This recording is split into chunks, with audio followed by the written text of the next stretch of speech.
দীঘার জগন্নাথ মন্দিরের আদলে রাজ্যে দুর্গাঙ্গন তৈরি করা হবে। মুখ্যমন্ত্রীর সেই ঘোষণা এবার বাস্তবায়িত করার উদ্যোগ নিয়েছে ক্যাবিনেট। একথা জানিয়েছেন রাজ্যের মন্ত্রী অরূপ বিশ্বাস। মন্ত্রী বলেছেন, এজন্য একটি ট্রাস্ট গঠন করা হচ্ছে। ট্রাস্টের সদস্যদের নাম পরে জানানো হবে। দুর্গাঙ্গন তৈরির ক্ষেত্রে সহযোগিতা করবে হিডকো এবং পর্যটন দপ্তর।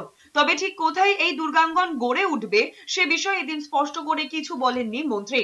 তিনি বলেছেন, এই বিষয়ে সবকিছু ঠিক করার পর বাজেট চূড়ান্ত করা হবে। শহীদ দিবসে মুখ্যমন্ত্রী জানিয়েছিলেন, জগন্নাথ ধামের মতো দুর্গাঙ্গন তৈরি করব, যাতে মানুষ সারা বছর সেখানে আসতে পারেন।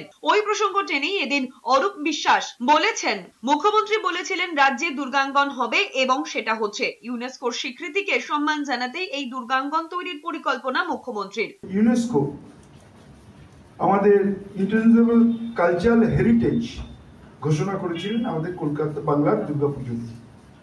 তাকে সম্মান জানিয়ে মাননীয় মুখ্যমন্ত্রী ঘোষণা করেছিলেন যে দুর্গাঙ্গন তৈরি হবে। আজকের ক্যাবিনেটে সেটা পাস হয়েছে। দুর্গাঙ্গন এটা একটি ট্রাস্ট তৈরি হবে। ট্রাস্টের কমিটিদের সদস্যদের নাম আপনাদের পরে জানতে পারবেন এবং এই ট্রাস্টের সঙ্গে হিডকো এবং ট্যুরিজম ডিপার্টমেন্ট তারা একসঙ্গে মিলে কাজ করবেন।